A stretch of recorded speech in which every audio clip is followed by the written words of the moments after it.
Hello fashion friends and family, this is Stacy here from Sobromo, Mason Elsa Fitzgerald, and the Fashion Heritage Needle Trades Foundation.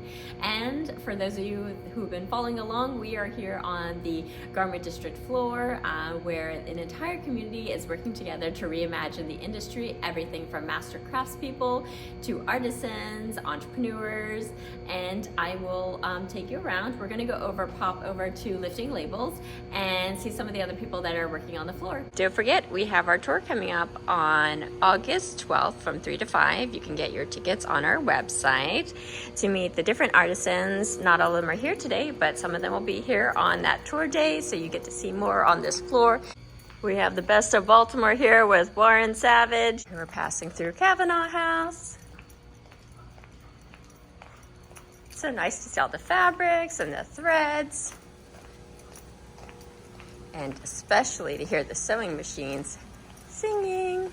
We have Carol's shop there, Maurice's shop, and then we have Victor Colvin's museum collection that's coming together before he opens his mainline museum. We have Nicole. So just as a reminder, Lifting Labels works with returning citizens and also people in the needle trades that are looking to help evolve and grow their practice. Who's that?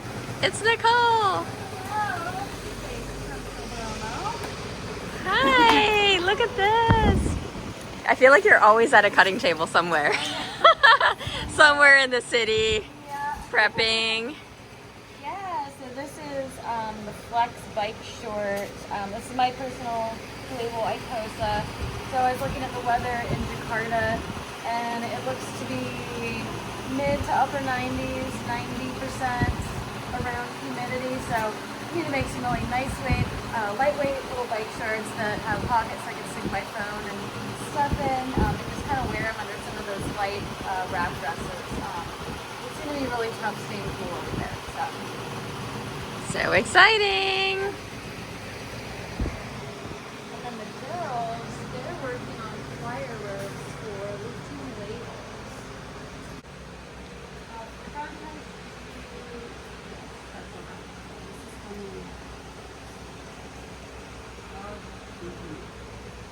This is Cambridge Apparel.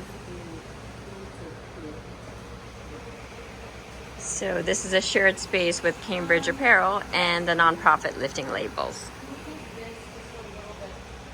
So these are ties.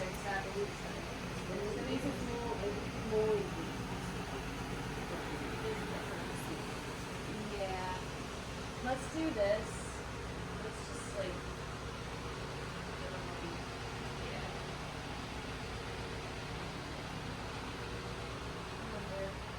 Well, maybe remove that a little bit. Let's just make this one just a little bit bigger, and then I'll write on the pattern. I'm gonna send it off to you.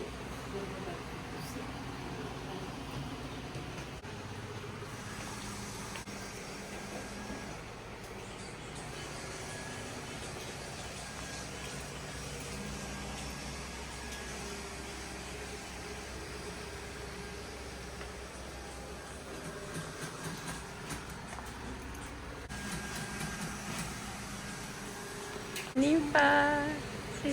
See, okay. Yeah. Yeah. Nice. Good job. It looks great. Alina. The talented stitchers of Baltimore. Alina and Nipa.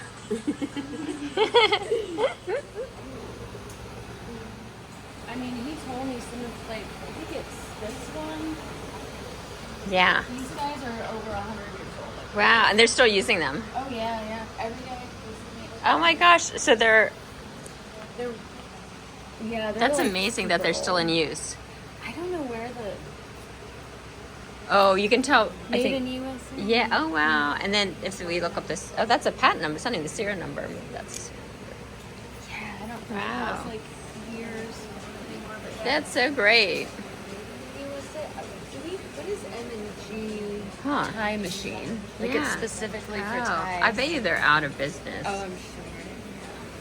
And these little ones are and this one says Singer and Energy. Wow, what if they had like a partnership? That would be interesting. If Singer, yeah. Really specific. And then this, you should come and film them doing this sometime. They're like, Yeah. there's like a long, like flexible needle. So basically, they like stick a tie in this into this machine, run the needle through it, thread the needle, pull it through, and that finishes the tie up, Wow. with the stuff in there. Because this is really difficult to do by hand. I've done it before. Kind of does something like this. Just Oh, I super- see. Yeah. Yeah. So it like anchors this to the seam allowance on the inside of the back of the tie, I believe is how it works. It's very cool though. And it does it in like, I don't know, 10 seconds.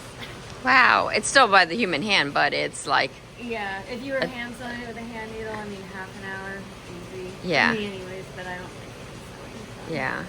Yeah. It's very cool. Yeah. Nice. That's really interesting. It looks like it.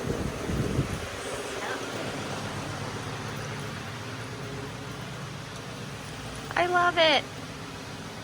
Wow. And then this one is like a ultra specialized little die cutting machine, and it like cuts and melts the holes in the. It's like these things. Like see how it like Oh. it just kind of like melts it, and then I don't know, they like stitch on top of it or something. Does that? I don't know how it works. I haven't seen Very that cool. one, but one purpose. Yeah.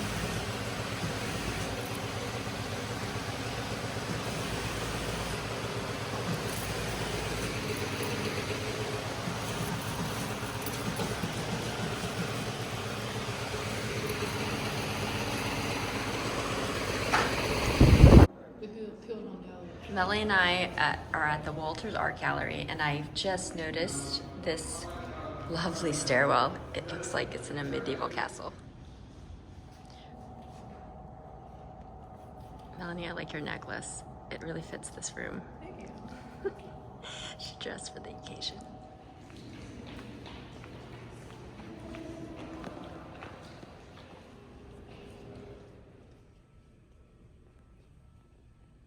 Melanie planned her outfit for this room.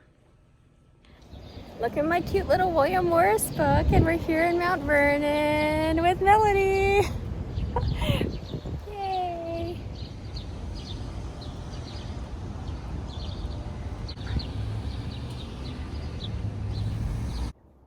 Well, I'm back here at Madison House. My day was slightly shifted in a wonderful way. I had a friend that is back in town, Melanie Marisol, who you saw a little bit of. But we were very fortunate to be able to visit the Walters Art Gallery. I picked up some fun items. I'll talk a little bit about William Morris. And then anyway, so something I'm rather sort of struggling with in a good way is sort of the function of art in society, and I am not here to debate art and the value of its function, but I am sort of torn in the way that fashion, in the sense of art and value, has been linked to someone's interest and ability to purchase a particular good and how much we pay the person who creates that good.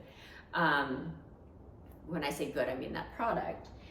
And so with the cost of someone's time value in minutes, that add to the equation of what utilization of those minutes equate to in a garment that is made and how much it can be sold and marked up, is very difficult for me to process, because I realize beauty takes time, craft takes time, things that are made of heritage skills take time, things made of quality materials and embellishment elements take time, and time is a dollar amount, not $1 for the hour, but a certain equated dollar, that there will reach a point within the fashion industry, at least if I use a point of reference, where the dollars don't add up and that people are not willing to pay for the years of skill and time.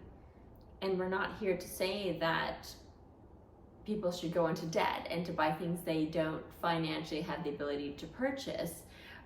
But when do we just let such things go in terms of the creation of something that is a beauty because its financial worth in terms of an exchange doesn't add up?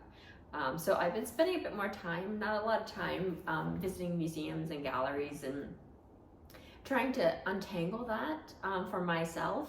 And I got the best compliment from Anita Jones. She's the former curator for the textiles at the Baltimore Museum of Art. And without letting her know that, you know, William Morris is a point of reference and inspiration for me, just because he fought for craftsmanship and the human hand and the ability to imagine and create, design and make, and brought a community of artists together to push back on this sort of like industrialization of the people and humans, and as they moved into these cities and were creating things faster and at a lower price. The compliment that Nina gave was to say that you're the William Morris of our time. And I want to push more, I want to challenge more, I want to create space so that things of beauty can live on. And so this is a part of, you know, the work that he's done behind me throughout this beautiful house that I get to be blessed to be engaged with through the Fashion Heritage Needle Trades Foundation as we build this work. It's always just sort of reminding me that there is space for the creation of beauty, but someone has to find a home for it, find a home for where it lives. If it doesn't live in the mass production of goods, if it doesn't live in the fashion houses, then what's the container that allows it to grow? Where's the garden that we create such things? And so I go to a bit of the past. So I'll read you a little bit from this book. It is called The William Morris's Flowers. And there's the section here that says, a quote from him: "I must have unmistakable suggestions of gardens and fields." William Morris was one of the 19th century's most important designers, one of the principal founders of arts and crafts movement. He championed handmade craftsmanship, truth to materials, and the use of nature as a source of pattern design. Through his firm, Morris & Co., he was responsible for producing hundreds of patterns for wallpapers, furnishing, fabrics, tapestries, carpets, embroideries, helping to introduce a new aesthetic into the British interiors.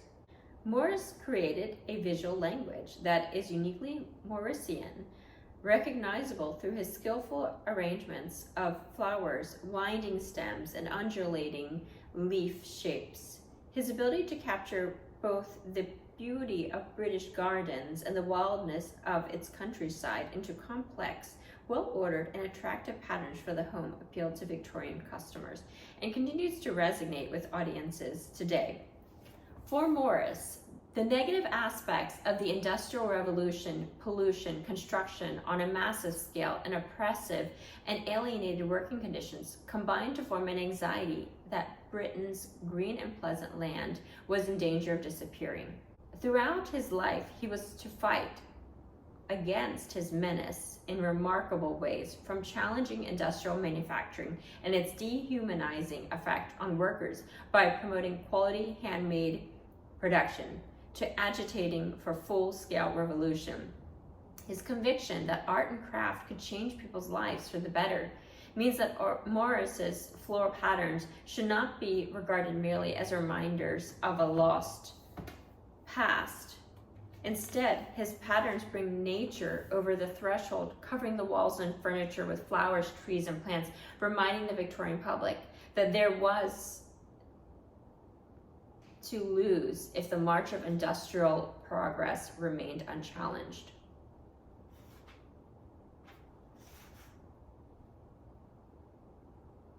So I find it rather ironic because our work started in a converted garment factory, which we turned into a school. And as we continue to try to create solutions within the needle trades of Baltimore and the industry, I started to understand that disconnect between the craftsmanship and the heritage and the speeding up of the human hands that naturally cannot do that level of quality work without that commitment to learning and process and growth. So that's when I started to return to, I guess, the roots of my own practice in the luxury fashion sector, and even more, digging more into the past of where luxury fashion had started. And it was from these old world methods, processes usually located within certain regions of the areas where things were being made. And I wouldn't say there was honor into the individual, but there was honor into the quality and the commitment to that craft. So I'm not sure yet where this work leads, but I know it has to lead to a slowdown so we can assess what we're creating for the future of industry. And so I have purchased as well from the museum, and yes, I am carrying my wine bag that I used as my carrier, some little beautiful storage things to put, I will put the wax pellets for my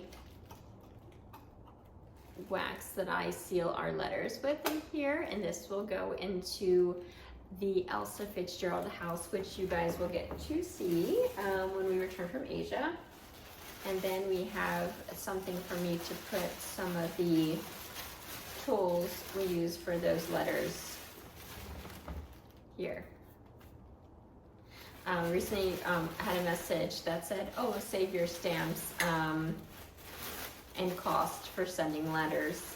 Your nonprofit will need it. And I absolutely agree that our nonprofit will need a lot of resources in order to do this work effectively.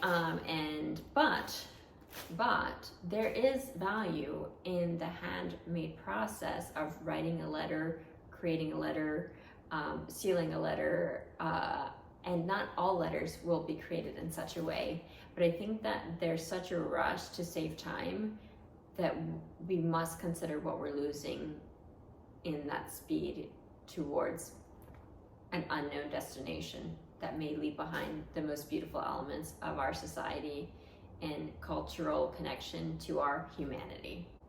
I am going to take you over quickly to the heritage tool area. So cheesy. I just love celebrating our little tiny steps, inching away towards bringing life to these heritage tools, methods, and skills.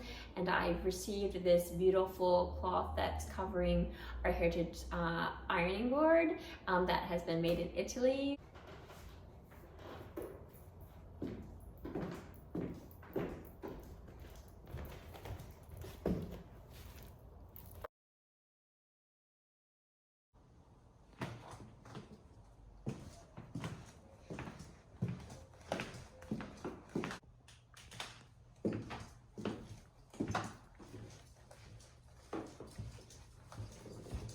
You may recall me purchasing this heritage ironing board from a antique mall in Pennsylvania, and we are going to get this baby back up and running and in use. So I've ordered this beautiful cover.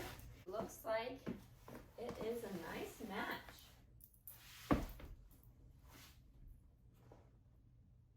Yeah, I think that it's gonna work.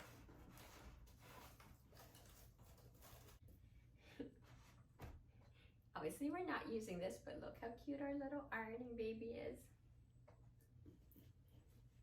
We'll have to make a cover for this, but we'll be able to start doing our fashion heritage needle trades trainings and courses. And we are working to see if we can bring Maria, she is at the Versace Atelier in Milan. I would love to bring her to Madison House for a cross-cultural educational exchange, but likewise also seeing if we can bring some of the artisan from Bali in the island of Nusa Penida here to Baltimore to be able to share their knowledge and their craftsmanship, and to reimagine the relationship with fashion and the way we make and the way we learn and the way we share our love of design and making. I thank all of you actually for watching our episodes and carrying on and enjoying and engaging with the content, and for our students who continue to take courses and grow their fashion journeys with us. And yeah, I'm excited about this next chapter, especially as we officiate the Fashion Heritage Needle Trades Foundation, and we establish it here at Madison House and with our international work. But I look forward to seeing you next time. Bye.